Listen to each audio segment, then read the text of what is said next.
और क्लास शुरू करते हैं। हम अभी डेटा रिप्रेजेंटेशन के टॉपिक पे हैं। हमने न्यूमेरिक डेटा को कैसे रिप्रेजेंट कर सकते हैं बात की है, टेक्स्ट डेटा को कैसे रिप्रेजेंट करना है उस पर बात की है, ठीक है। और उसके अलावा हमने इमेज डेटा बेसिक क्लास में डिस्कस किया था। आज हमने बेसिकली क्या देखना है कि एनालॉग और डिजिटल में क्या फर्क होता है, फिर हमने देखना है कि ऑडियो और वीडियो को कैसे कंप्यूटर में रिप्रेजेंट किया जाता है, ठीक है। और आज होपफुली ये चैप्टर खत्म हो जाएगा। तो पहली चीज है कि एनालॉग और डिजिटल, तो इंफॉर्मेशन जो है वो दो तरीकों से रिप्रेजेंट की जा सकती है। एक एनालॉग डेटा होता है और एक डिजिटल डेटा होता है, ठीक है। और डेटा की जो ट्रांसमिशन होती है, यानी एक तो है ना कि आपके कंप्यूटर में सेव हो रहा है डेटा, वो कैसे हो रहा है, किसी डिवाइस के ऊपर डेटा सेव हो रहा है तो कैसे हो रहा है, एज एनालॉग हो रहा है क्या डिजिटल हो रहा है। और दूसरी चीज है कि उस इंफॉर्मेशन को जब आपने किसी और तक ट्रांसमिट करना है, किसी और के साथ शेयर करना है, उसे सेंड करना है, ठीक है, केबल के ऊपर या वायरलेस सिग्नल के ऊपर, तो वो जो ट्रांसमिशन मीडियम होता है वो बेसिकली सिग्नल होता है कि आप सिग्नल के थ्रू ट्रांसमिशन कर रहे होते हैं। तो वो सिग्नल भी एनालॉग होता है और वो सिग्नल डिजिटल भी हो सकता है, ठीक है। तो पहली चीज है कि एनालॉग का मतलब क्या है। एनालॉग जो है वो कंटिन्यूस डेटा होता है। कंटिन्यूस का क्या मतलब है कि किसी कि बेसिकली एक मिनिमम और मैक्सिमम के बीच में इनफाइनाइट नंबर ऑफ वैल्यूज होती है, ठीक है। इस चीज का क्या मतलब है, आपकी एज, आपकी क्या एज है, कोई मुझे तो जवाब देगा कि 18 साल का हूं, ठीक है। मैं कहूंगा कि 18 साल और कितने दिन, फिर आप कहेंगे इतने दिन। मैं कहूंगा उस दिन में कितने घंटे, उस घंटे में कितने मिनट, कितने सेकंड, कितने मिली सेकंड, कितने माइक्रो सेकंड, कितने नैनो सेकंड, कितने उसके आगे क्या आता है पिको सेकंड। तो आपको एक बात समझ आ रही है मेरी कि किसी भी दो वैल्यू के बीच में इनफाइनाइट पॉसिबल वैल्यू है। एक ग्लास है उसके अंदर पानी पड़ा हुआ है, मैं आपसे पूछता हूँ कि इस पानी की क्या हाइट है, आप सेंटीमीटर में मुझे जवाब दे सकते हैं, आप मिलीमीटर में दे सकते हैं। तो अगर आपके पास बहुत प्रिसाइज किस्म का कोई मेजरिंग इंस्ट्रूमेंट है तो आप माइक्रोमीटर और उससे नैनोमीटर और उससे भी ज्यादा आगे डिटेल में जा सकते हैं, ठीक है। तो एनालॉग का बेसिक मतलब है कि कंटिन्यूअस है, कि आपकी इनफाइनाइट पॉसिबल वैल्यू हो सकती है, ठीक है। इसका एग्जांपल क्या है, ह्यूमन वॉइस, कोई मेरे से बात कर रहे हो, आप बात कर रहे हो, यस सर, ठीक है। अब इनकी आवाज और मेरी आवाज दो बिल्कुल फर्क, उनकी वॉइस की जो क्वालिटी, जो टाइप है, हम दोनों की फर्क है। मैं किसी खातून से बात करूंगा तो खातून की आवाज मेरे से बहुत और ज्यादा फर्क होगा, ठीक है। मेरी थोड़ी ज्यादा भारी होगी, खातून की थोड़ी क्या बोलते हैं, थोड़ी हाई पिच होगी, ठीक है। तो ह्यूमन वॉइस में इनफाइनाइट पॉसिबल वैल्यूज होती है किसी भी आवाज के बीच में। तो म्यूजिक एलपी होते थे पुराने जमाने में, मैंने सुना है कि शायद आप दोबारा आ रहे हैं। तो सिर्फ ओल्ड कैमरा, कैमरा जो है वो एनालॉग डेटा का एग्जांपल है। यानी आपने पुराने कैमरा देखे जिसके अंदर रील होती थी, वो क्या होता था, उस रील से लाइट पास कराते थे तो नीचे इमेज बन जाता था, ठीक है। अब उस रील को ऊपर करेंगे तो इमेज और ज्यादा बड़ा बनेगा, और ऊपर करेंगे तो इमेज और ज्यादा बड़ा होगा। यानी जितना मर्जी आपने एक्सपैंड करना है, ठीक है, आप उतनी हाइट बढ़ा दें उस रील की और उसमें से लाइट पास करें, आपका नीचे उतना बड़ा इमेज बन जाता है। इनफाइनाइट रेजोल्यूशन, ठीक है, आपने जिस लेवल तक जाना है आप जा सकते हैं, ठीक है। डिजिटल की बात, अच्छा, और एनालॉग सिग्नल देख रहे हैं तो रेडियो वेव एनालॉग सिग्नल, यानी एक इलेक्ट्रोमैग्नेटिक वेव जा रही होती है, आप उसे कैप्चर कर लेते हैं अपने रेडियो एंटीना पर। तो टेलीफोन सिग्नल जो पुराने जमाने के थे वो भी एनालॉग थे, अब चेंज हो गए, ठीक है। इसके बरक्स डिजिटल की बात करें, डेटा या सिग्नल की, तो डिजिटल डिस्क्रीट होता है। डिस्क्रीट का क्या मतलब है कि फाइनाइट वैल्यू है, यानी एज का मैंने एग्जांपल दिया था। अब अगर उसी एज की बात में इस तरीके से करूं कि आपकी एज क्या है, तो आप कहेंगे 18 साल है या 19 साल है या 20 साल है। अगर ह्यूमन एज पाकिस्तान में 0 से लेके 120 साल तक होती है, फॉर एग्जांपल हुंडा के लोग भी मतलब जीते हैं, तो उसके बीच में फाइनाइट वैल्यूज होंगी अगर हम सिर्फ सालों की बात करें। ऑब्वियसली अगर मैं millisecond, microsecond, nanosecond तक चला जाऊँ, क्योंकि अपनी एज मुझे नैनो सेकेंड में बताएं, तो वो फिर जितना आपका प्रिसाइज इंस्ट्रूमेंट है उतने ज्यादा आप डेप्थ तक, उतनी ज्यादा डिटेल तक जा सकते हैं, वो फिर एनालॉग होता है। पर जब हम फिक्स बात कर रहे हैं 18, 19, 20, 21, 22, तो वो फिर डिजिटल है, क्योंकि डिस्क्रीट फिक्स्ड वैल्यू है। 18.5 एज नहीं होगी, 18.555 नहीं होगी, 18.5555559 नहीं होगी, 18 है बस। ठीक है, तो ये डिजिटल का कॉन्सेप्ट है। डिजिटल डेटा में MP3 आ जाता है, DVD, डिजिटल कैमरा। अब डिजिटल कैमरा का क्या मतलब है? मसला है कि जो रील वाला कैमरा था, पुराना एनालॉग कैमरा, उसमें रील को जैसे मैंने कहा कि आप रील को ऊंचा करते हैं और उसके नीचे जो फोटोग्राफिक पेपर है जिसमें आपने इमेज कैप्चर करना है, तो रील जितनी ज्यादा ऊंची करते हैं उतना बड़ा इमेज आ जाएगा नीचे। डिजिटल में एक हद होती है, यानी 16 मेगापिक्सल का कैमरा है, तो वो एक हद तक उसका इमेज आप बड़ा कर सकते हैं। उससे ज्यादा बड़ा करने की कोशिश करेंगे तो इमेज को, जो हमने पहली क्लास में बात की थी, क्योंकि इमेज हट जाते हैं उसको इस वजह से आपको नजर आना शुरू हो जाता है। यानी आप अपने मोबाइल फोन से को बहुत ही कमजोर कैमरा है, उससे इमेज लेके उसे एक बिलबोर्ड बनाने की कोशिश करेंगे तो वो नहीं बनेगा, क्योंकि इमेज की रेजोल्यूशन ही इतनी नहीं है। और अगर एनालॉग कैमरा है उससे आपने किया है तो वो फिर आपका एक बड़ा इमेज बन सकता है, क्योंकि वो इनफाइनाइट पॉसिबल है। तो फिर आपकी हार्डवेयर डिपेंड करते हैं कि वो कितनी हद तक आपको कैप्चर करने की इजाजत दे सकती है। यानी लाइट स्ट्रॉन्ग है, कमरे में अंधेरा है, तो आप काफी ऊपर ले जाके फोटोग्राफिक इमेज के ऊपर इमेज कैप्चर करवा सकते हैं। ठीक है क्लास, ये पॉइंट समझ आ गया डिजिटल और एनालॉग का। और सिग्नल की बात करें तो जो लैंड केबल में सिग्नल होते हैं वो डिजिटल होते हैं, सेल फोन सिग्नल भी डिजिटल है। ऑलराइट, ठीक है। कंप्यूटर जो है वो एनालॉग इंफॉर्मेशन को इतना अच्छा प्रोसेस नहीं कर सकते, इसलिए कंप्यूटर जो है वो डिजिटल में वर्क करते हैं। और कोई भी हमारे पास एनालॉग डेटा है तो पहले हमें उसे डिजिटाइज करना पड़ता है, उसके बाद हम कंप्यूटर के अंदर उसे स्टोर करा सकते हैं या उसे प्रोसेस करवा सकते हैं। ठीक है, और इसकी, हाँ, तो बेसिकली डिजिटाइज का मतलब क्या है कि जो भी एनालॉग इंफॉर्मेशन थी उसे आप कन्वर्ट कर दें इनटू डिजिटल। यानी अगर मैं आपकी एज की बात करूं तो 18 को आप कन्वर्ट कर लें इनटू जो बाइनरी नंबर है, और वो बाइनरी नंबर आप स्टोर कर दें। 19 एज है तो आप उसे स्टोर कर दें कन्वर्ट करने के बाद। ठीक है, तो ये डिजिटाइज का कॉन्सेप्ट होता है। अभी मैं सिर्फ नंबर के एग्जांपल दे रहा हूँ, आगे जाके ऑडियो, वीडियो, इमेजेस की बात करें। अब पहली चीज है कि why do computers use binary? Analog क्यों नहीं कर देते, बाइनरी क्यों करते हैं?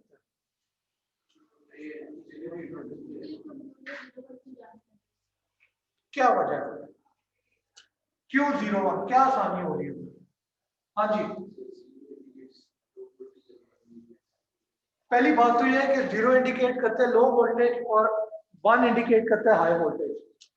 तो आप 4 कर दें, 0 1 2 3 कर दें, लो, मीडियम, हाई, हाई। तो 4 बेस सिस्टम क्यों यहाँ पे इस्तेमाल कर लेते हैं, बाइनरी क्यों कर रहे हैं?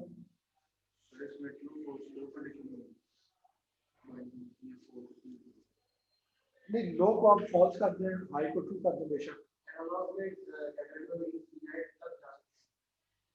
हाँ, नहीं, अभी मैं बात कर रहा हूँ कि बाय बाइनरी, बाइनरी की जगह आप बेस 4 कर दें, कंप्यूटर को आप ऑक्टल नहीं कर देते, बेस 8 सिस्टम बना दें, उसमें क्या मसला है? हाँ,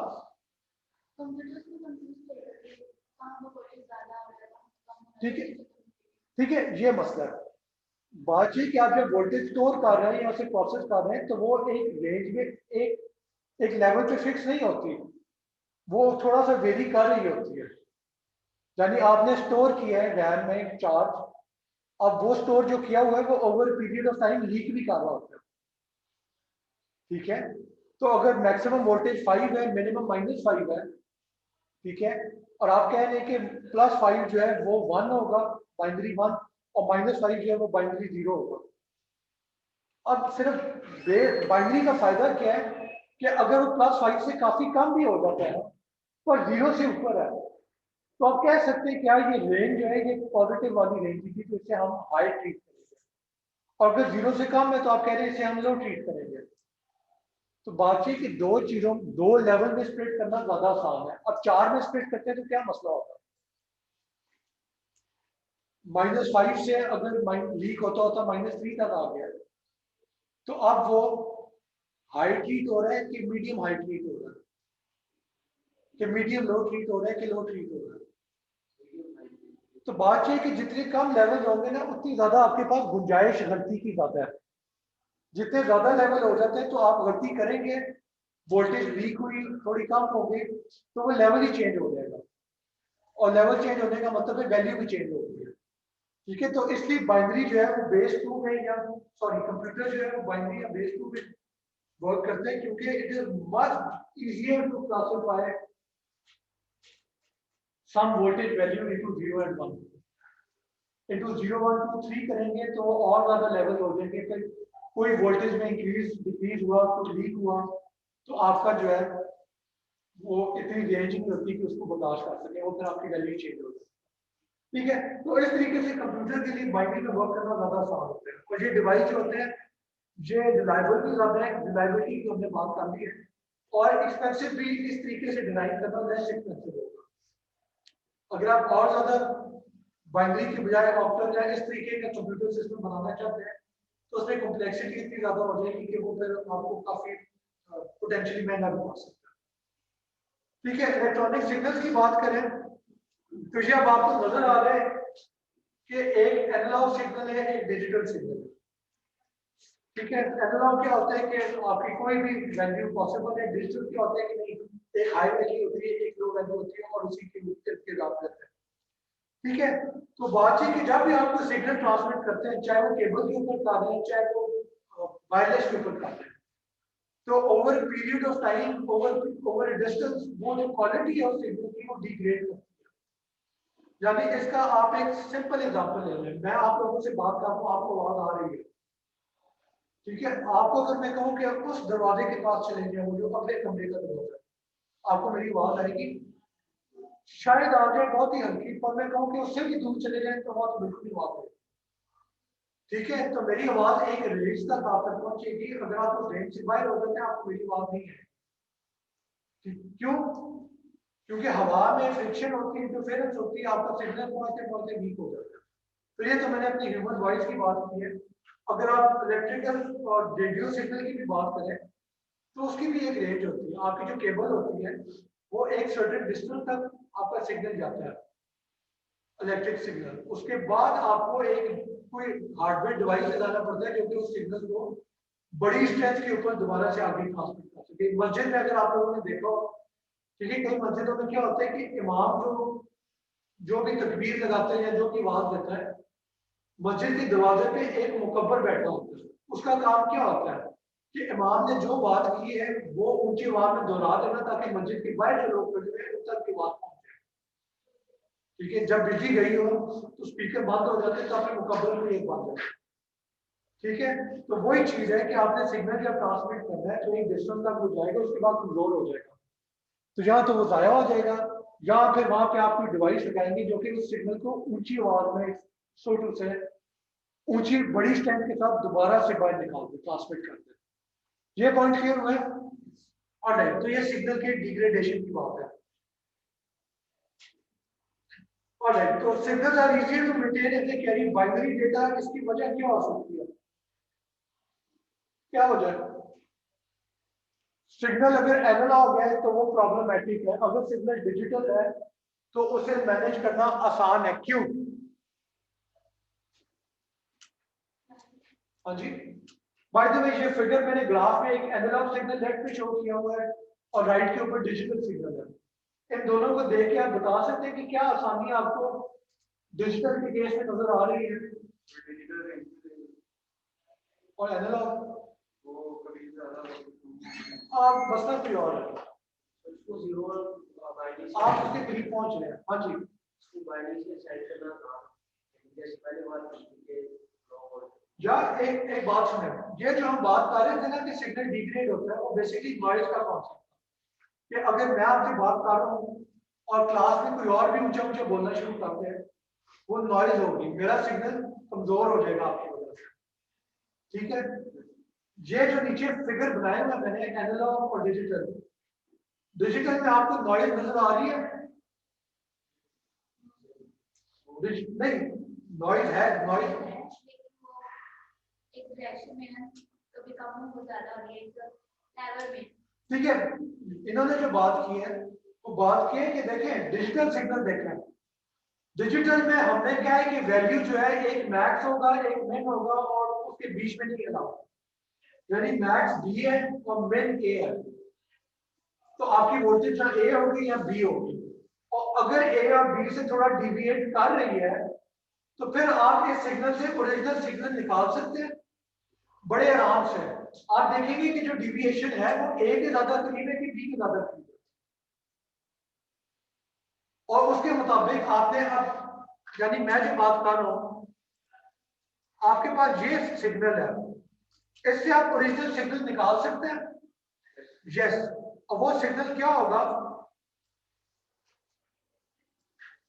वो सिग्नल बेसिकली ये है, ए बी ए, ये नजर आ रहा है कि इस ओरिजिनल जो सिग्नल था उसमें नॉइज आ गई थी, यानी उसमें फ्लक्चुएशन हो रही थी, पर वो fluctuation around A and B थी, तो उससे हमें ओरिजिनल डेटा पता लग गया कि अगर वेरिएशन फ्लक्चुएशन जो होगी वो बी के ज्यादा करीब है तो हम कह देंगे कि ये हाई वोल्टेज थी, ए के ज्यादा करीब है हम कह देंगे कि ये लो वोल्टेज थी, हाई 1 है लो 0 है, ओरिजिनल सिग्नल बड़े आराम से आपने वापस एक्सट्रैक्ट कर दिया। ठीक है, अब आप वापस आ जाए एनालॉग पे। एनालॉग के केस में क्या हो रहा है, एनालॉग जो लेफ्ट हैंड साइड में जो फिगर बना हुआ है, आपके ख्याल में इसमें नॉइज है कि नहीं है? पर आप कैसे कह सकते हैं नॉइज है? एनालॉग में ऑल वैल्यूज आर पॉसिबल, तो शायद वो ठीक सिग्नल ही हो। आपने कभी हार्ट वालों को देखा है, कुछ हार्ट बीट का जो होता है कार्डियोग्राफी का देखा हुआ ना, उसमें तो इसी तरह का सिग्नल होता है।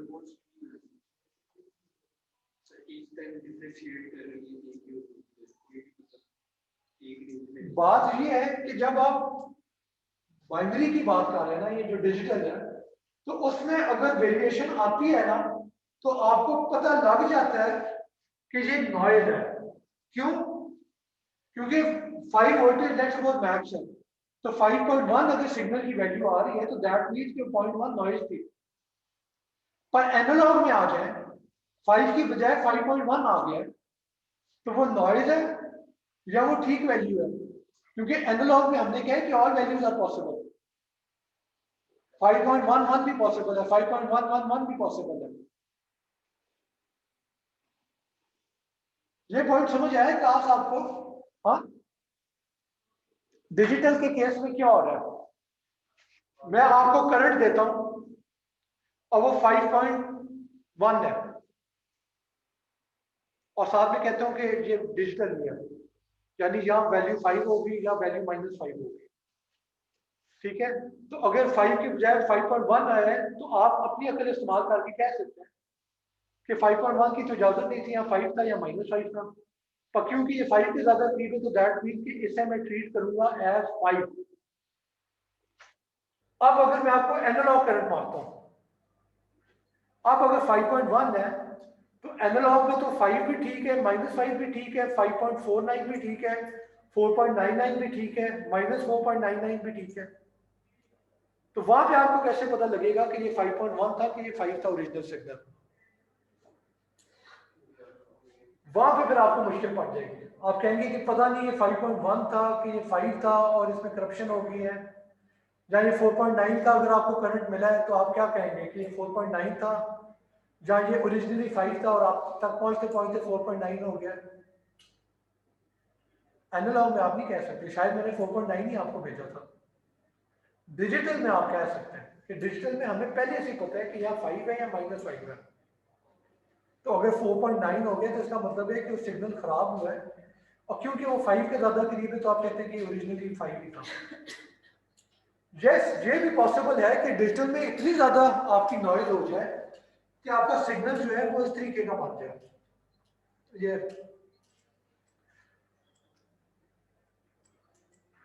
यानी ये सिनेरियो पॉसिबल है।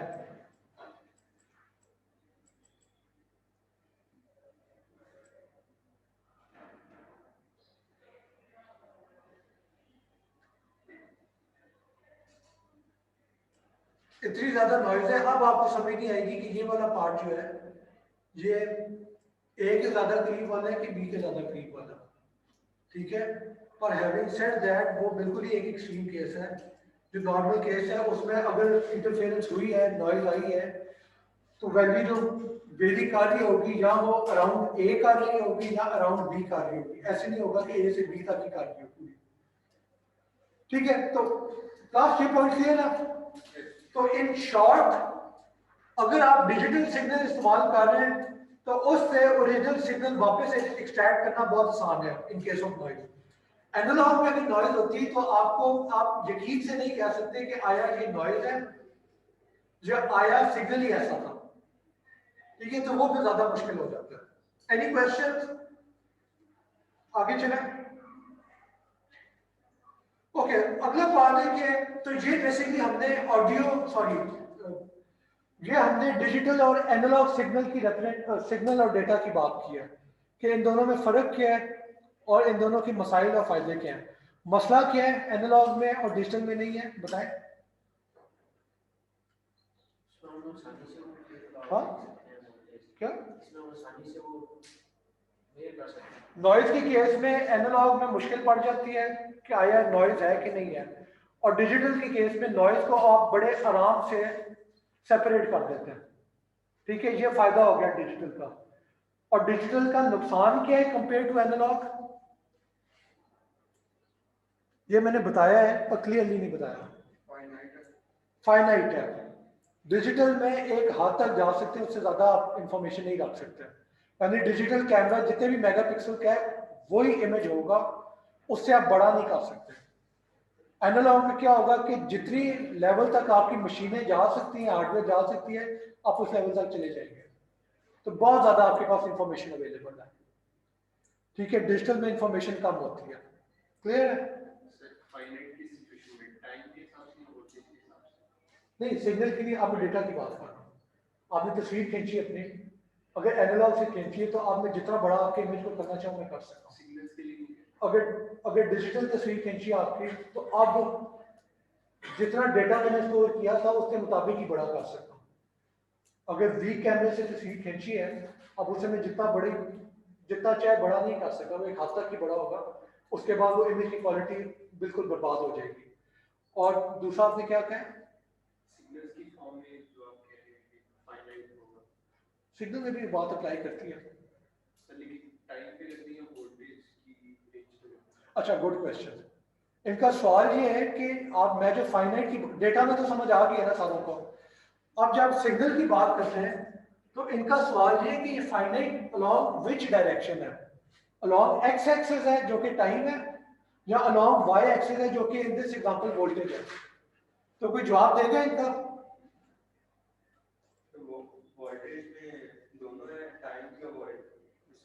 आप कह रहे हैं दोनों में इनफाइनाइट हो सकता है, एनालॉग की बात हो रही है। डिजिटल में तो फाइनाइट है, टाइम भी फाइनाइट है और एक्स एक्सिस पे भी फाइनाइट है। पहले रीडिंग आपको नजर आ रही है कि पहली रीडिंग इस पॉइंट पे आपको नजर आ रहा है कि पहली रीडिंग इस पॉइंट से इस पॉइंट तक है, अगली रीडिंग इस पॉइंट से इस पॉइंट तक है, ठीक है। तो डिजिटल में तो मसला नहीं है। एनालॉग के केस में फाइनाइट है कि इनफाइनाइट है, along x axis and along y axis। आप क्या जवाब दे रहे थे? along y axis infinite है और x axis finite है, क्योंकि सिग्नल कोई डिसएग्री करेगा इनसे? अच्छा, y axis पे हम सारे एग्री कर रहे हैं, along y axis इनफाइनाइट है कि कोई भी वैल्यू पॉसिबल है, और अलॉन्ग एक्स एक्सिस कोई भी वैल्यू पॉसिबल है कि नहीं? आप रीडिंग किस पॉइंट पे ले रहे हैं? हर 1 सेकंड बाद ले रहे हैं, हर 1 मिली सेकंड बाद ले रहे हैं, हर 1 माइक्रो सेकंड बाद ले रहे हैं, कि हर 1 नैनो सेकंड बाद ले रहे हैं, कि उससे भी कम जा रहे हैं? समझ आइए, आप पे है कि आप कितनी रीडिंग ले रहे हैं। तो ये भी इनफाइनाइट है अलॉन्ग एक्स एक्सिस, दोनों एक्सिस पे इनफाइनाइट है। यानी आप क्या वैल्यू रीड कर सकते हैं वो आपके इंस्ट्रूमेंट पे डिपेंड करता है। इंस्ट्रूमेंट अगर 0.00000000001 तक की वोल्टेज भी रीड कर सकता है तो फिर करेगा।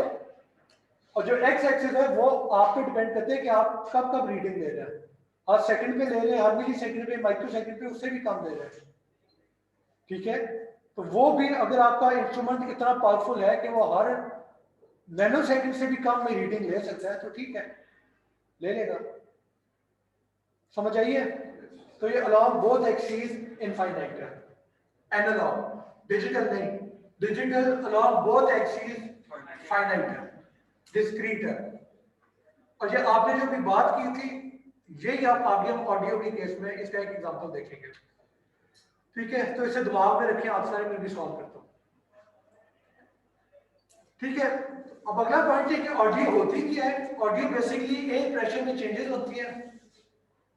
सही है, मैं बोल रहा हूं तो हवा में जो प्रेशर है वो इंक्रीज या डिक्रीज कर रहा है, और उस प्रेशर की वजह से आपके जो कान का जो बेसिकली ईयर ड्रम होता है, जो आपका जो कान का पर्दा होता है, वो वाइब्रेट करते हैं उस प्रेशर की वजह से, और वो वाइब्रेशन जो है वो कन्वर्ट होती है इनटू एन इलेक्ट्रिक सिग्नल जो कि आपके दिमाग को चला जाता है।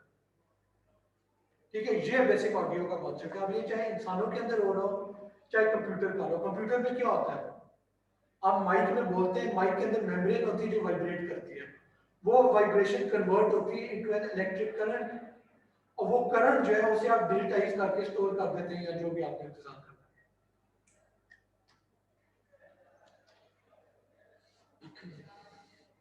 तो ऑडियो जो है वैसे एनालॉग सिग्नल है, यानी प्रेशर में जो चेंजेस हो रही है वो भी एनालॉग है, और वो जब कन्वर्ट करते हैं इनटू इलेक्ट्रिसिटी इनटू वोल्टेज वो भी एनालॉग है।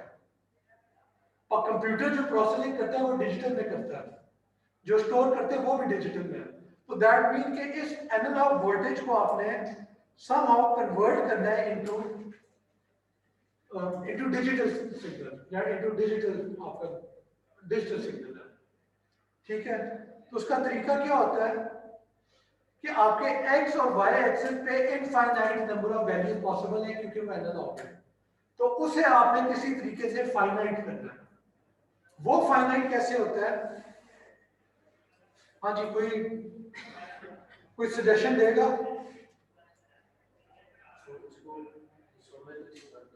हाँ जी, हिस्सों में किस साइड पे आप बात करें, वाई एक्सिस या एक्स एक्सिस? दोनों में। इन्होंने जो बात की है ना, इन्होंने कहा कि आपका सिग्नल कंटिन्यूअस है, उसे किसी तरीके से हमने स्प्लिट करना है हिस्सों में। अब ये हिस्सा क्या चीज है, इस पे हम अभी इस पे डिस्कशन करते हैं। तो पहली बात तो ये है कि आपके along the x axis infinite values हैं।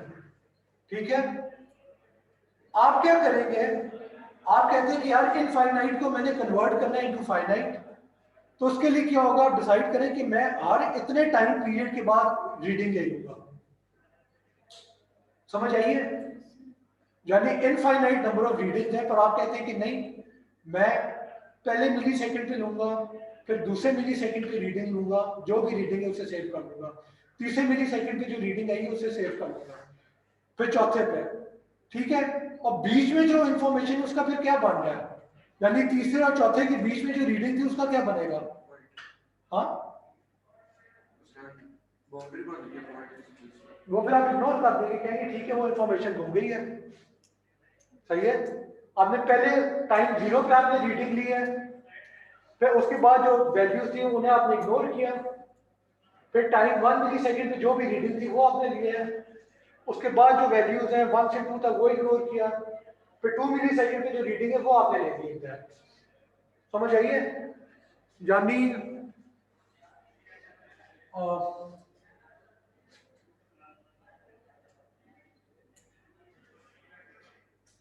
यानी एक ये आप आप इमेज देख रहे हैं, ये जो फिगर है बेसिकली ओरिजिनल वेव फॉर्म जो है एक कर्व है, एनालॉग है, इसके बीच में ऑल वैल्यूज आर पॉसिबल।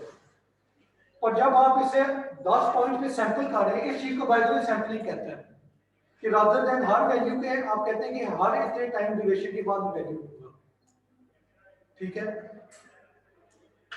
तो 10 वैल्यूज दी हैं, तो आपको नजर आ रहा है कि सिग्नल की जो रिचनेस थी वो बरकरार हुई है। अगर 10 की बजाय आपने सिर्फ 6 वैल्यूज दी हैं, तब भी सिग्नल की एक रिचनेस बरकरार हुई है। अगर सिर्फ 2 वैल्यूज दी हैं, अब मसला हो गया कि अब जो ओरिजिनल सिग्नल था ये उससे क्वालिटी में काफी फर्क लग रहा है। और अगर मैं सिर्फ एक ही वैल्यू लेता फिर क्या होना था? अगर मैं वैल्यू यहां पे ले रहा हूं बस, तो फिर आपके पास एक 0 की वैल्यू आ जाती बस। अगर मैं वैल्यू सिर्फ यहां पे ले रहा हूं तो फिर मैक्सिमम ही आपको नजर आता है, उसके अलावा कुछ ना आता। जहां पे अगर वैल्यू ले रहा हूं तो आपको फकत मिनिमम नजर आता है। तो कहने का मतलब है कि वो तो सारी इंफॉर्मेशन ही आपकी घूम गई। आप डॉक्टर के पास जाते हैं, डॉक्टर कहते हैं कि आपने जो है इस टाइम पे अपनी ब्लड प्रेशर चेक करना है। ठीक है, अब आप ब्लड प्रेशर अगर महीने बाद चेक कर रहे हैं तो बीच में जो आपके ब्लड प्रेशर में ऊपर और उतार चढ़ाव आया था वो तो सारा घूम गया ना। ठीक है, उसकी तो कोई तुक नहीं बनती। अगली बात यह है कि आप रोज चेक करें, चले उसमें ज्यादा इंफॉर्मेशन आ गई है। एक चीज है कि आप सुबह और शाम को चेक करें, उसमें और ज्यादा इंफॉर्मेशन आ गई है। एक ऑप्शन है कि आप हर 10 मिनट बाद अपना ब्लड प्रेशर चेक करें, वो आप करेंगे? क्यों नहीं करेंगे आप? क्या वजह, इसमें मसला क्या है? हाँ? एक बात तो है कि शायद इतना फर्क ही ना पड़ रहा, 10 मिनट में क्या फर्क पड़ जाएगा। ठीक है,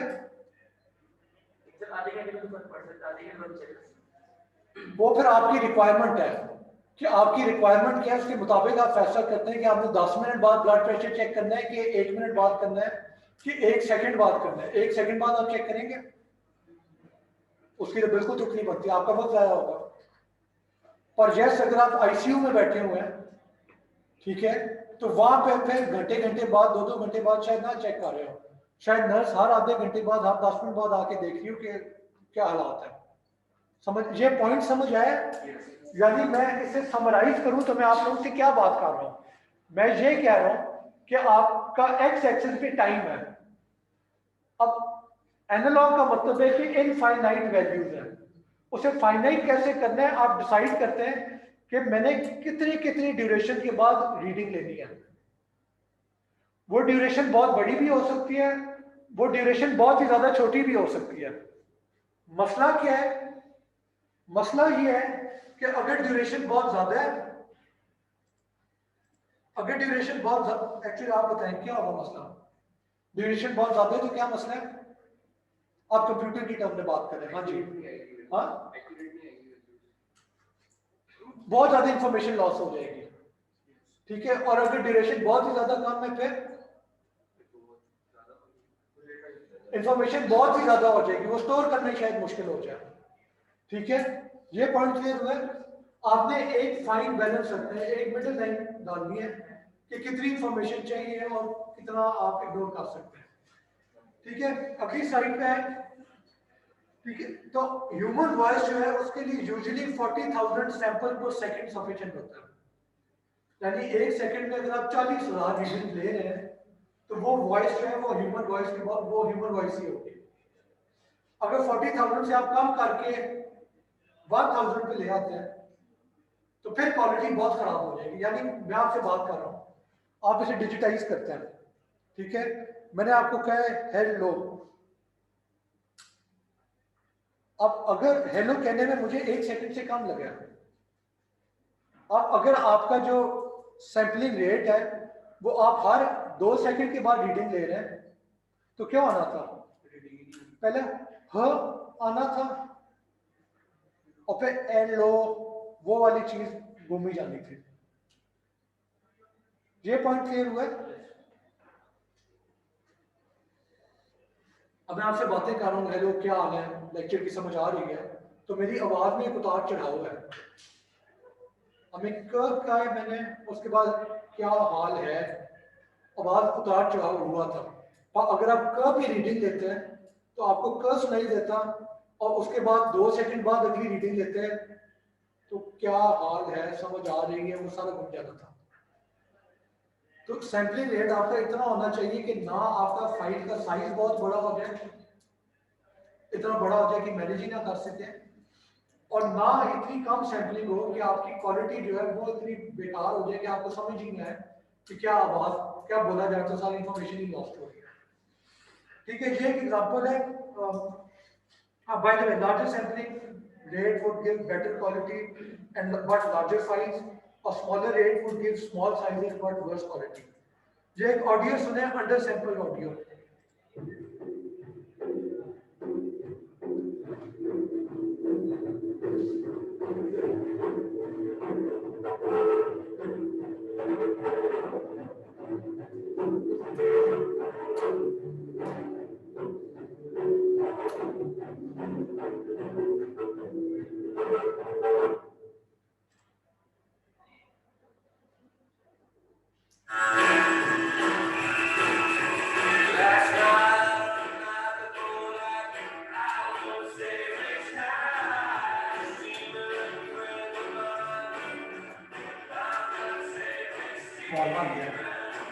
ठीक है, अब बात क्या है, ये दोनों एक ही गाना था, ठीक है, इसमें सैंपलिंग रेट 40,000 या इससे ज्यादा की है पर सेकंड, तो इसलिए आपको पूरा गाना जो है उसकी आवाज आई है। जो अंडर सैंपल था उसमें आपको आवाजें आई थी नहीं, उसमें ढाप ढाप ढाप ही हो रहा था। तो ये पॉइंट समझ आया कि गाना वही है, सैंपलिंग रेट ठीक है तो आपको गाने की आवाज आ रही है, सैंपलिंग रेट बहुत कम है तो आपको बस आवाज ऊंची नीची होती है, बस सुनाई दे रही है, कोई ना आपको कोई लिरिक्स की सुनाई दे रहा था ना आपको गाने का मजा आ रहा था। ठीक है, तो ये सैंपलिंग का कॉन्सेप्ट है, और इसका मैं साइज लिखना भूल गया हूं, पर इस फाइल का जो करेक्ट सैंपल ऑडियो है इसका फाइल साइज काफी बड़ा होगा कंपेयर टू जो आपकी अंडर सैंपल ऑडियो है, तो दैट इज फाइन। वो आपने वो ट्रेड ऑफ करने होते हैं, कुछ साइज आपने ट्रेड ऑफ करने हैं, कुछ आपको क्वालिटी मिल रही होती है। ठीक है, एनी क्वेश्चन क्लास, आगे चले। ठीक है, तो ये हमने बात की है अलोंग द एक्स एक्सिस कि इनफाइनाइट टाइम की रेजोल्यूशन हो सकती है एनालॉग में, उससे आपने कैसे डिस्क्रीट हिस्सों में डिवाइड करना है। अगला पार्ट है कि वाई एक्सिस में तो वैल्यू जो है वो भी तो इनफाइनाइट है ना, एनालॉग सिग्नल में वाई एक्सिस पे all values are possible between the maximum and minimum जो है उसका, तो उसको कैसे आप डिस्क्रीट करते हैं, तो वो कॉन्सेप्ट है क्वांटाइजेशन का। पहले हम बात कर रहे थे सैंपलिंग की, अब बात कर रहे हैं क्वांटाइजेशन की। क्वांटाइजेशन क्या होता है कि आपके पास इनफाइनाइट वैल्यूज हैं और आप डिसाइड करते हैं कि मैंने जैसे 8.5 है, ठीक है, और आपकी जो वैल्यूज आपने रखी हुई हैं वो कौन कौन सी हैं, 0 1 2 3 4 5 6 7 और 8 है। तो अगर 8.5 है तो वो किस पे मैप करेगा, 8 पे करेगा। 7.44444449 है।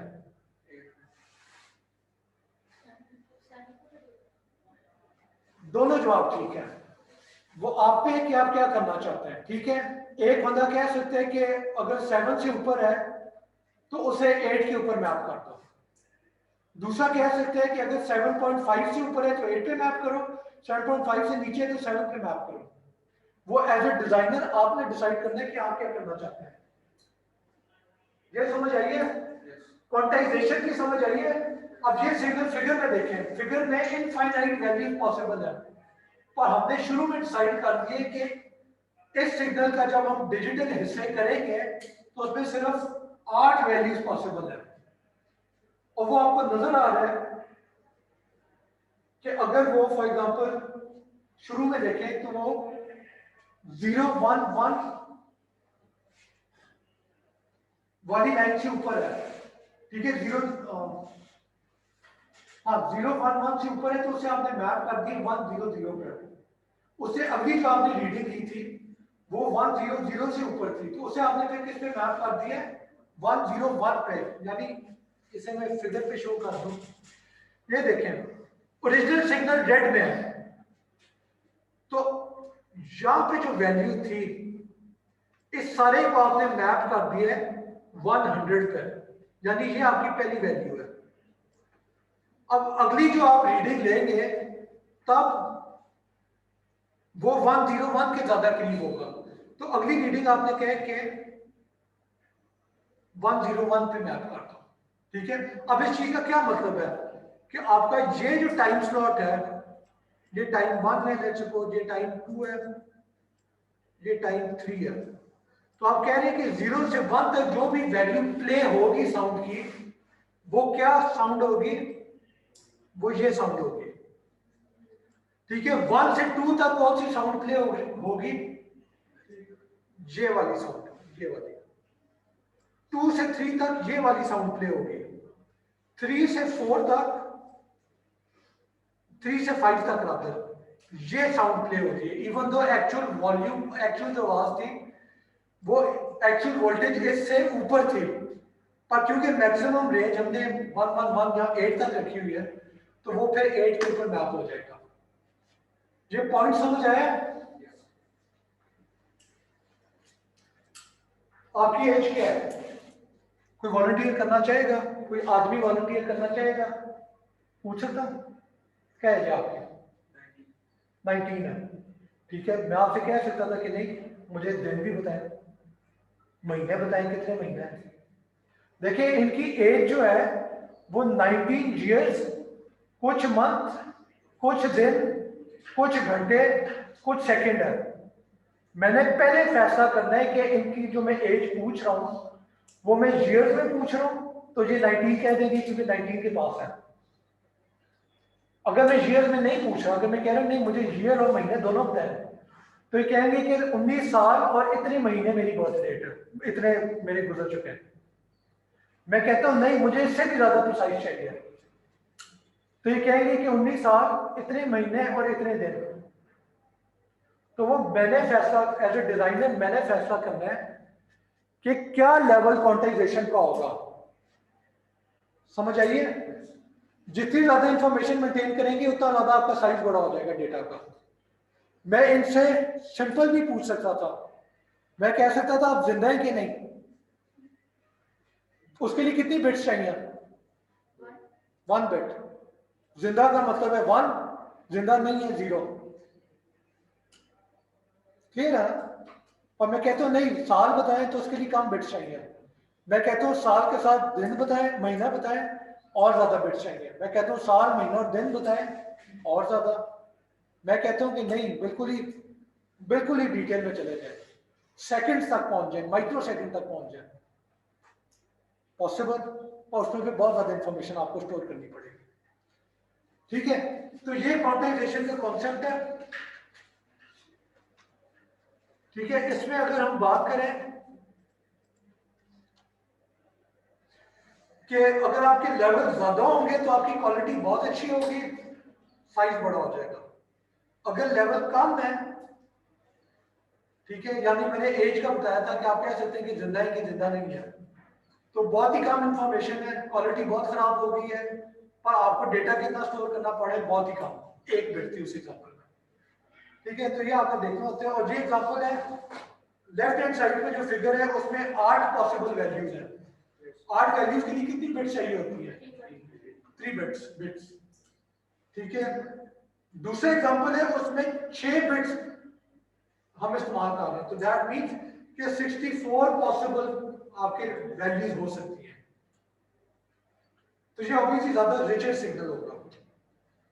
चले, ये एक सवाल है, टाइम का है, तो ये मैं खुद ही से इसे मैंने प्रैक्टिस लेनी थी, पर हमारे पास टाइम नहीं है, तो मैं आपको खुद ही करा देता हूँ। पहला सवाल है, what will be the raw file size of a 1 second audio clip. यानी सवाल ये है कि आपके पास 1 सेकंड की ऑडियो है, उस फाइल का साइज क्या है, बस। अगर sampling rate 40,000 times per second है और 8 पॉसिबल क्वांटाइजेशन लेवल है, क्या साइज होगा? फॉर्मूला बताएं, चलें।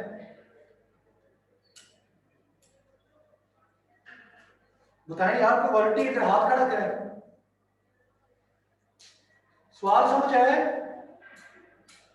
आपके पास 1 सेकंड की ऑडियो है, उस फाइल का साइज क्या होगा? और मैंने आपको ये बता दिया कि हम 1 सेकंड में 40,000 टाइम्स सैंपल कर रहे हैं, 40,000 दफा रीडिंग ले रहे हैं। तो पहली बात तो ये कि टोटल रीडिंग्स कितनी होंगी? हाँ, टोटल रीडिंग्स कितनी है इस फाइल में? यार टोटल रीडिंग्स कितनी है? हाँ जी,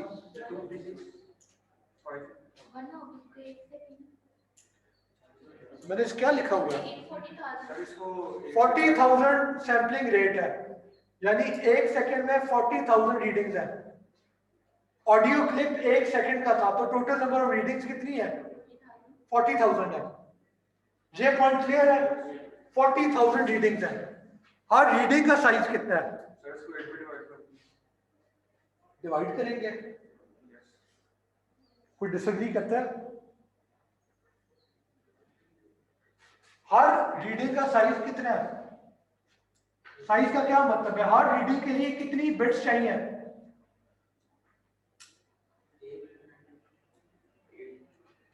8 बिट्स चाहिए। कौन बोला? 3 बिट्स। देखिए, अगर मैंने आपको कहा है कि 8 लेवल है, तो उसका मतलब है 8 लेवल रिप्रेजेंट करने के लिए आपको सिर्फ 3 बिट्स चाहिए।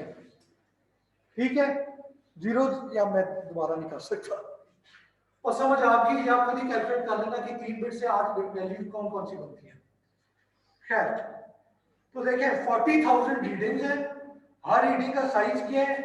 log of 8 base 2। 8 लेवल थे, log ऑफ 8 बेस 2 करेंगे तो आपको 3 मिलेगा, यानी 3 बिट सफिशिएंट है। ये मल्टीप्लाई करते हैं, आपको 120,000 बिट्स चाहिए। अगला सवाल, अगर sampling rate 10,000 times per second है और 8 पॉसिबल क्वांटाइजेशन लेवल्स है, तो फिर साइज क्या होगा? हाँ, 10,000 मल्टीप्लाई बाय 3, 30,000 बिट चाहिए। आपको नजर आ रहा है कि सैंपलिंग रेट अगर हम 40,000 से 10,000 पे लेके गए हैं, तो आपका जो टोटल साइज था वो 1/4 हो गया। ठीक है, ऑब्वियसली इससे क्वालिटी भी फिर खराब हो जाएगी। तीसरा एग्जांपल है, if sampling rate is 40,000 times per second but there are 2 possible quantization levels. कितनी बिट चाहिए 2 लेवल्स के लिए? 1 बिट चाहिए। तो 40,000 मल्टीप्लाई बाय 1 करेंगे, तो आपको नजर आ रहा है कि जो ओरिजिनल सिग्नल, जो ओरिजिनल साइज था, अगर आप सैंपलिंग रेट कम कर दें या क्वांटाइजेशन लेवल कम कर दें, तो आपका जो ओवरऑल साइज है वो कम हो जाता है फाइल का, और क्वालिटी भी सफर करेगी। Any questions? हाँ जी, क्लियर है क्लास? ठीक है, आज मैं थोड़ा सा रश कर रहा हूँ क्योंकि मैं खत्म करना चाहूँ। ऑडियो फॉर्मेट्स कौन से होते हैं? वेव है, एयू, MP3 है। MP3 कॉमन है, MP3 काफी ज्यादा इस्तेमाल होते हैं आजकल। ठीक है, लेट्स मूव ऑन। ठीक है, वीडियो पे आ जाए। क्लास, वीडियो और इमेज में क्या रिलेशनशिप है? वीडियो और इमेज डेटा टाइप, डेटा में क्या फर्क है?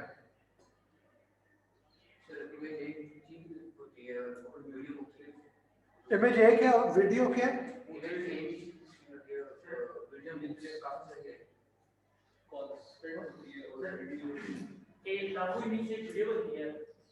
काफी सारी स्पीड्स होती है, उसके लिए जट वीडियो होती है, और जो इमेज होती है वो सिंगल इमेज होती है। ठीक है, आप कुछ कहना चाह रहे थे, कौन बोल रहा था? हाँ जी क्लास, देखिए इमेज एक इमेज होता है, मैं खड़ा हूं, आपने तस्वीर खींच ली, वो आपके पास एक इमेज है।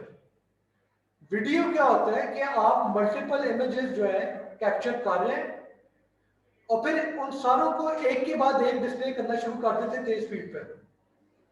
ठीक है, एक इमेज स्टैटिक है, बस एक शक्ल नजर आ रही है।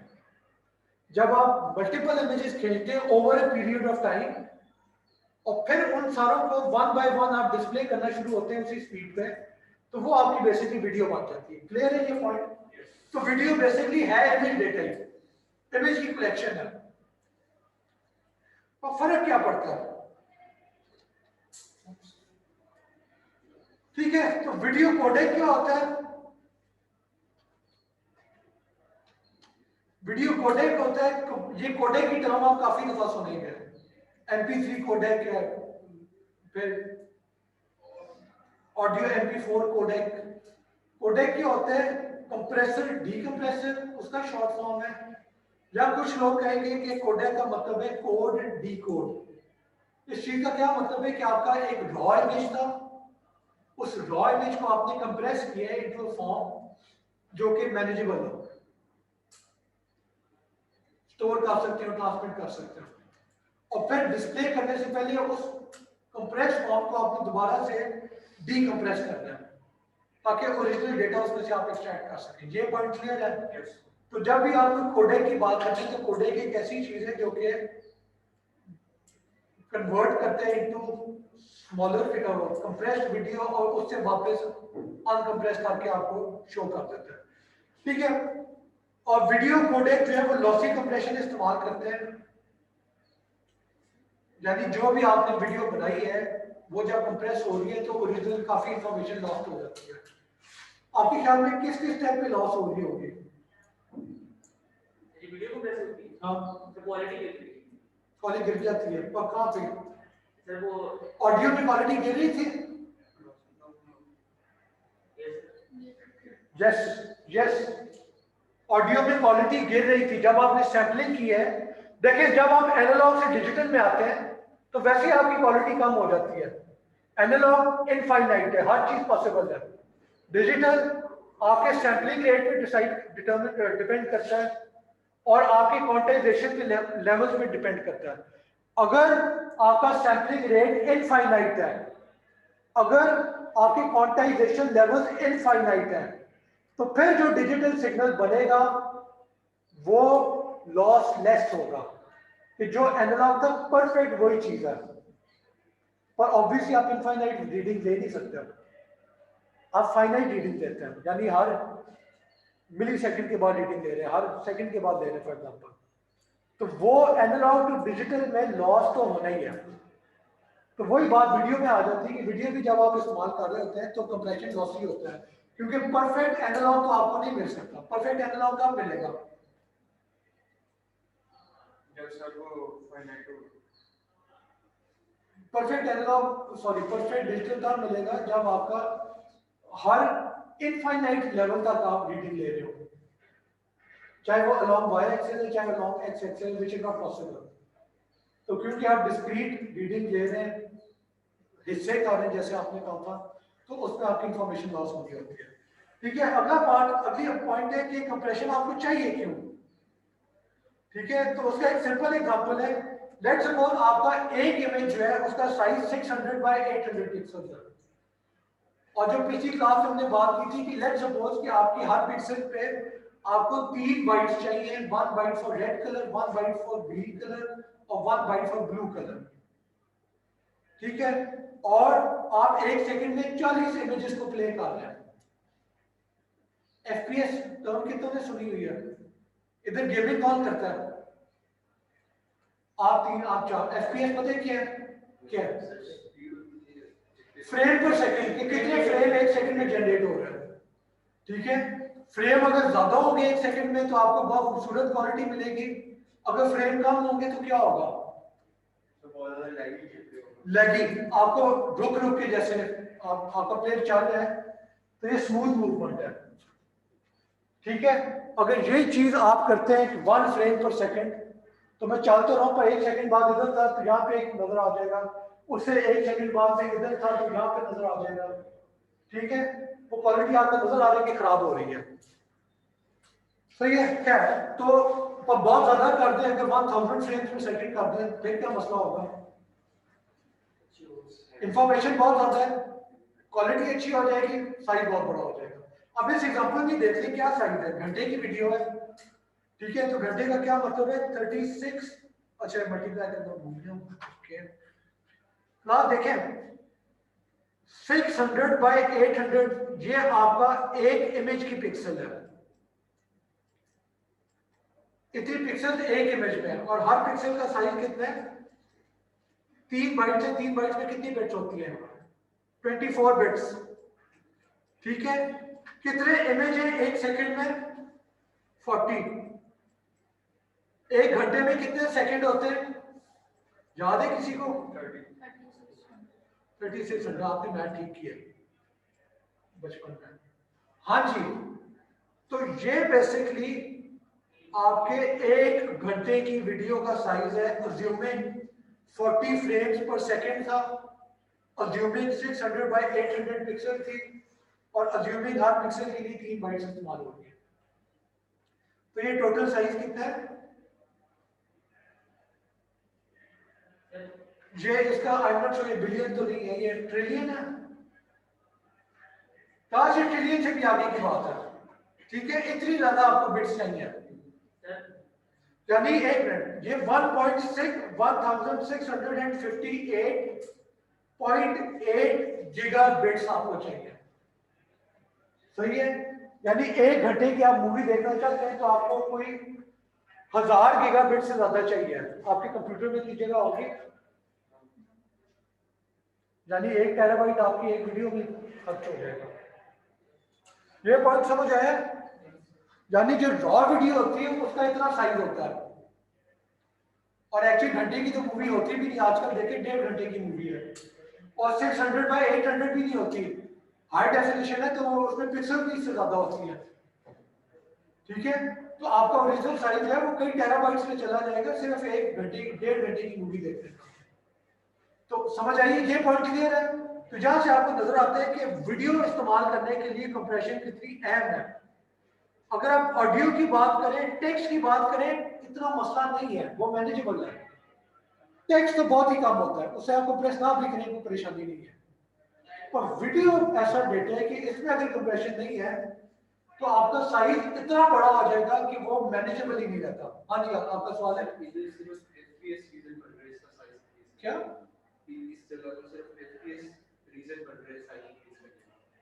यार आई एम सॉरी, रिपीट करें प्लीज। पिक्सल सब कुछ सही है लेकिन एफपीएस बहुत ज्यादा, इस वजह से साइज इंक्रीज हो रहा है। यार सिर्फ एफपीएस का मसला नहीं है, आई मीन एफपीएस 1 फ्रेम पर सेकंड होता। क्लास अगर एफपीएस होता कि आप सिर्फ एक इमेज 1 सेकंड में डिस्प्ले कर रहे हैं तो फिर ये साइज कितना कम हो जाना था। इस वैल्यू को डिवाइडेड बाय 40 कर दें, चले छोड़े, डिवाइड बाय 100 कर दें, फिर साइज कितना होगा? फिर भी कुछ गीगाबिट्स नहीं होगा, 1000 गीगाबिट नहीं होगा, उसमें से 2 जीरो निकल जाएंगे, 1 गीगाबिट से तो ऊपर ही होगा ना। तो वीडियो जो है वो बहुत बड़ा डेटा होता है, ठीक है। चाहे फ्रेम पर सेकंड को ऊपर नीचे कर दें आप, चाहे उसके साइज को ऊपर नीचे कर दें, ठीक है। आपको कंप्रेशन चाहिए, हर हाल में चाहिए।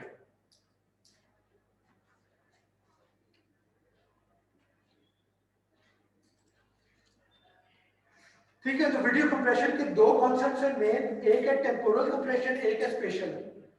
हाँ बताएं, आप लोग बताएं, वीडियो में कंप्रेशन कैसे आप करेंगे, क्या रिडंडेंसी है? जब भी मैं कंप्रेशन की बात करता हूं आपने कोई रिडंडेंसी फाइंड करके उसे रिमूव करना है। वीडियो में आपको कोई रिडंडेंसी नजर आ रही है? हाँ जी, हाँ ठीक है, एक ये ओके, इन्होंने बात की है कि वीडियो में जो फ्रेम्स हैं वो सिमिलर होंगे। इस चीज का क्या मतलब है? अगर मैं चल रहा हूं, नहीं मैं खड़े होकर आपसे बातें कर रहा हूं, ठीक है, क्या चीज हिल रही है? मेरा मुंह हिल रहा है, और मुंह तो वैसे ही मास्क के पीछे है, तो फिर तो कुछ भी नहीं हिल रहा। तो जो 40 फ्रेम है उसमें कुछ भी चेंज नहीं हो रहा, क्लियर है? तो फिर तो 40 फ्रेम है, आप कह दें कि पहला फ्रेम जो है वो 40 दफा रिपीट कर दो। चले मैं मास्क उतार देता हूं, अब क्या चीज हिल रही है? मेरा मुंह हिल रहा है, हाथ वहीं पे, पाँव वहीं पे, टांगे वहीं पे, ब्लैक व्हाइट बोर्ड जो है वो वहीं पे, वो नहीं हिल रहा, सिर्फ मेरे लिप्स हिल रहे हैं। तो आप क्या करेंगे? आप कहेंगे कि वीडियो में बाकी चीजों को रहने दो, 40 फ्रेम है, 40 फ्रेम में बाकी सब कुछ वही होगा, जो मेरे मुंह वाली पिक्सल है वो बस हर फ्रेम में रिपीट कर दो। ये समझ आइए बात? क्लास इस चीज को टेम्पोरल कंप्रेशन कहते हैं कि over a period of time क्या चीज रिडंडेंट थी। मैं व्हाइट बोर्ड के आगे खड़ा होकर बातें कर रहा हूं, ना मेरा हाथ हिल रहा है, ना पाँव, ना टांगे, ना व्हाइट बोर्ड, ना मेरे कपड़े हिल रहे हैं, सिर्फ मुंह हिल रहा है। तो आप कह रहे हैं कि over a period of time जो चीज चेंज हो रही है वो मेरा मुंह है। तो सिर्फ उस चीज को लिखो, इमेज में रखो, और बाकी जो चीजें हैं, पाँव है, हाथ है जो नहीं हिल रहे, वो आप इमेज में कह दें कि ये वही है जो कि पिछले फ्रेम में था, इसमें कोई चेंज नहीं हुई। तो क्या होगा, वो फिर हर दफा आपको इनकोड नहीं करना पड़ रहा, वो फिर आपकी बहुत मैसेज सेविंग है। कोई रोजमर्रा आप जो टीवी देखते हैं उसमें से आप कोई वीडियो एग्जांपल दें जिसमें बहुत ज्यादा स्पेशल ये टेम्पोरल कंप्रेशन अचीव कर सकते हैं। आप लोग टीवी देखते हैं? नहीं देखते?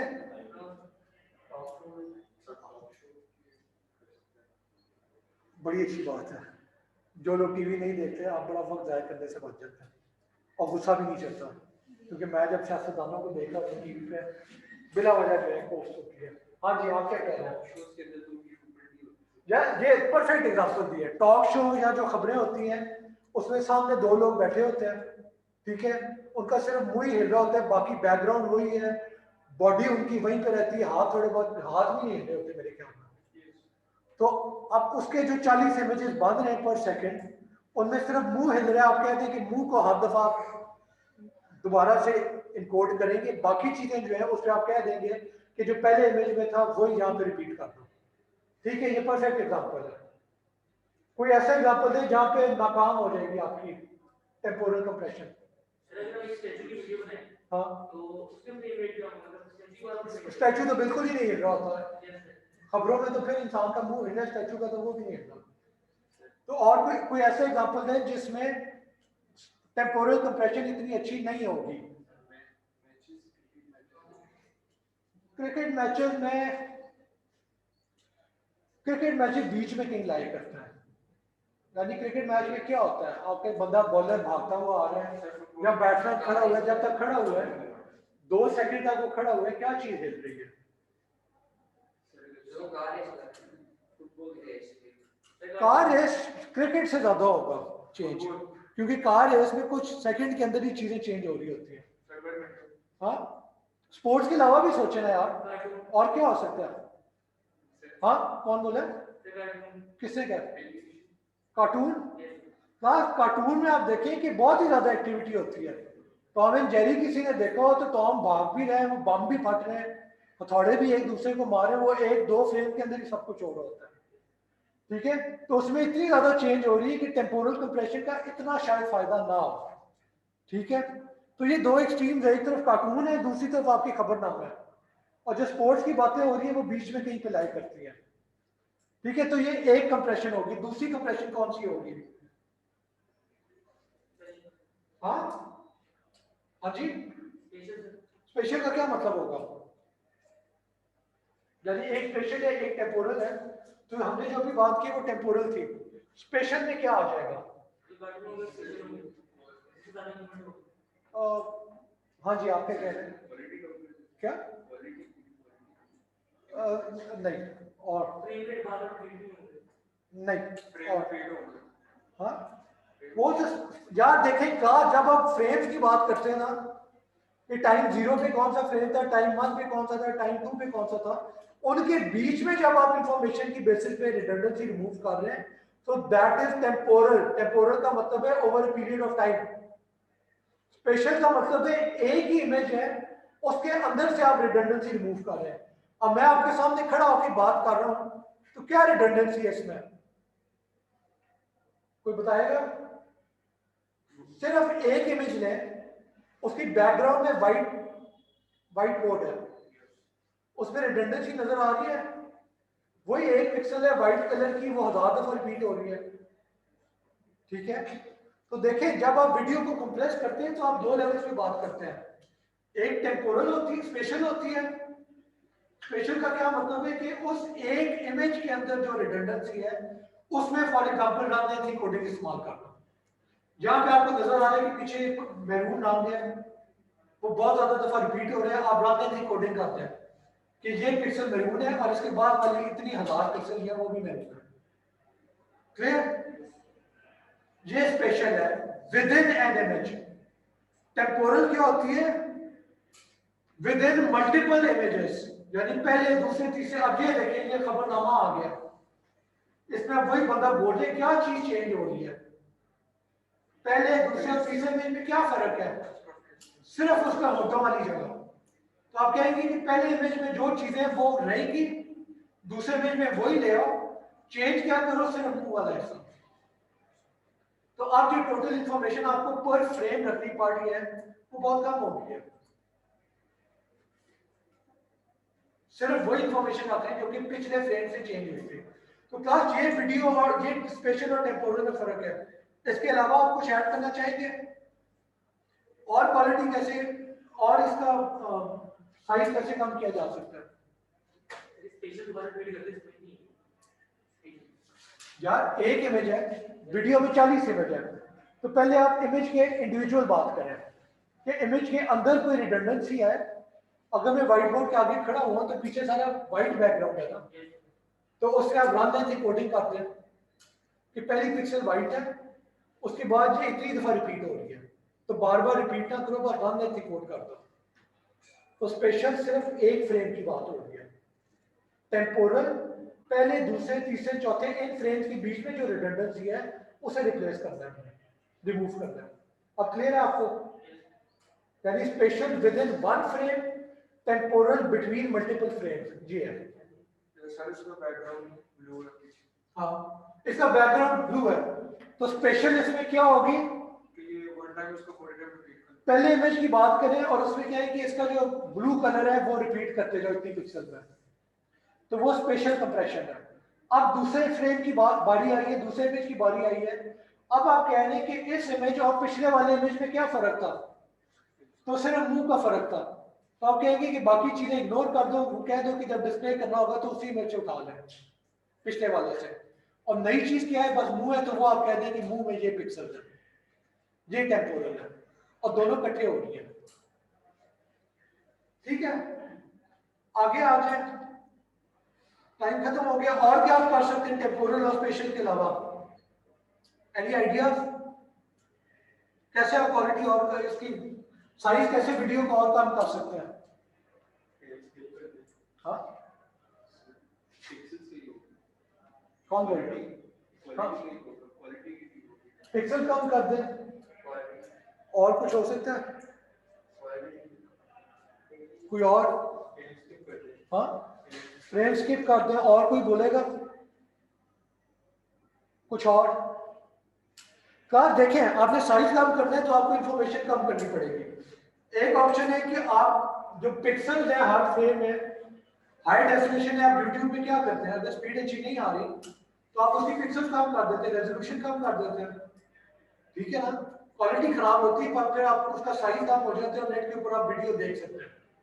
दूसरी चीज है कि आपकी जो नंबर ऑफ बिट्स हैं जो कि कलर को रिप्रेजेंट कर रहे हैं पिक्सल पे, वो 3 बाइट्स की बजाय अगर आप 1 बाइट कर दें फॉर एग्जांपल, तो कलर बहुत बुरे हो जाएंगे, खूबसूरत नहीं लगेंगे, और साइज आपका बहुत कम हो जाएगा। तीसरी चीज है फ्रेम्स कम कर दें, यानी 40 फ्रेम पर सेकंड है, आप 20 फ्रेम पे आ जाए। उससे क्या होगा? आपका जो स्मूथ मूवमेंट थी वो स्मूथ नहीं रहेगी, कम स्मूथ हो जाएगी, थोड़े झटके झटकों के साथ चलेगा, पर दैट इज फाइन, ठीक है, उसका कोई मसला नहीं है। डिपेंड करते हैं आप कितना बर्दाश्त कर सकते हैं और आपका सिस्टम कितनी ज्यादा देता है, ठीक है? तो ये तरीके होते हैं। और टॉम एंड जेरी किसी ने देखा हुआ bye the way? Tom and Jerry का आपको पता है ना कि 2 डिफरेंट टाइम पीरियड्स हैं। एक बीच, यानी एक टाइम पीरियड ऐसा था जिसमें बहुत स्मूथ मोशन थे, एक टाइम पीरियड ऐसा था कि टॉम अगर हाथ हिला रहा है तो वो बहुत ही ऐसे ऐसे करके, यानी बहुत ही एक्सट्रीम से मोशन होते थे। यानी वो बीच में एक पीरियड आया था जब एनिमेशन इतनी खूबसूरत नहीं थी टॉम एंड जेरी की। उसकी वजह क्या थी? उसकी वजह ये थी कि उस कंपनी के पास पैसे कम थे, तो उन्होंने क्या किया कि पहले 1 सेकंड में अगर 40 फ्रेम होते हैं तो अब उन्होंने 1 सेकंड में 40 से कम 20 फ्रेम फॉर एग्जाम्पल कर दी, मुझे एग्जैक्ट याद नहीं कितने फ्रेम थे, और उन्होंने काफी कम कर दिया था। उससे ये हुआ था कि टॉम की और जेरी की जो मूवमेंट थी वो इतनी ज्यादा खूबसूरत नहीं गई थी, क्योंकि आप अगर 40 फ्रेम में हाथ ऐसे मूव कर सकते हैं तो 10 फ्रेम में तो ऐसे होगा और अगला फ्रेम यहाँ पे शो कर देगा। पर उससे उनके पैसे बहुत ज्यादा बच गए थे। ठीक है, और जब मुझे अभी खड़े खड़े ख्याल आया, अगर पहले ख्याल आया था तो मैं इसकी वीडियो ढूंढ के डाल ही देता उसमें। और मेरा पॉइंट समझ आ गया आप सबको? और क्लास एनी क्वेश्चंस जो ऑनलाइन है? Any question? जब वीडियो रेंडरिंग और वीडियो कंप्रेशन दो फर्क चीजें हैं। रेंडरिंग का मतलब है स्क्रीन के ऊपर वीडियो शो करना, कंप्रेशन का मतलब है वीडियो का साइज कम कर देना। ठीक है, दो फर्क चीजें। Alright class, any other question? Alright, thank you, take care, अगले हफ्ते मिलते हैं इंशाल्लाह।